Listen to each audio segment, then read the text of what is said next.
Yes, it can get definitely worse. I mean, I'm kind of a pathological optimistic, and I think things are going to get better.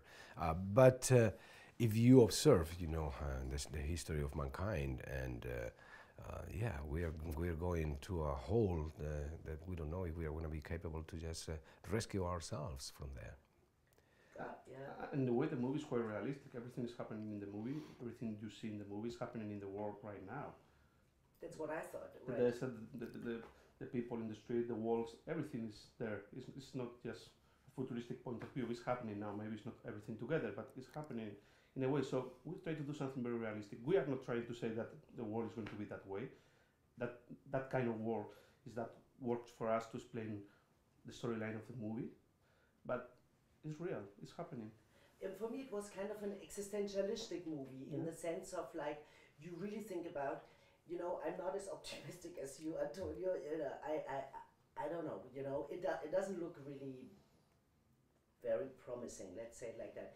Is that also a little bit your personal view, Gabe? We are trying to do the movie in a way that people do science fiction movie in the 60s and 70s. It's kind of science fiction movie that use the future to talk about the human beings and the problems of the human beings.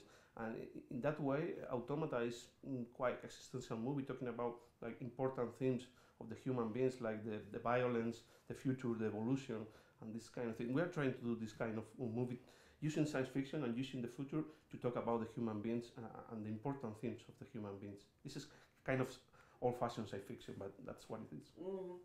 And Antonio, how much dust and dirt did you have to swallow? A lot. A lot. A lot. Look healthy. No, but I kind of like it. Actually, it's what the character requires. He's completely lost. It's almost what I am wearing, in terms of makeup and dust and, blood and everything. Is a metaphor of what the character has inside.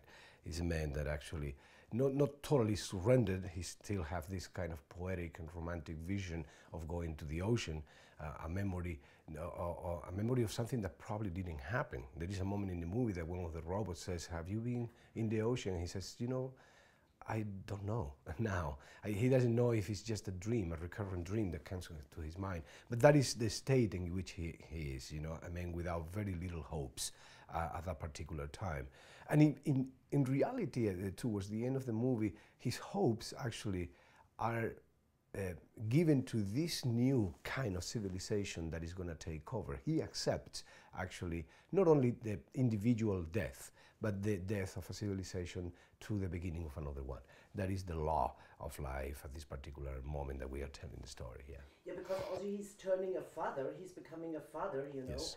And I think that changes a person, as you experience by yourself, if there is new life, it's always new hope. Yeah, as much as he resists that kid to be brought to a world in which he doesn't believe very much. And that is the source of the discussions and the arguments that he got with his wife. But towards the end, just a little face there is hopeful. Just that little girl holding his finger make us think that there is still a possibility. There is the wink of an eye actually to the audience saying there may be a possibility that actually we can survive. And we do that just showing the face of a little baby girl all full of life in this world.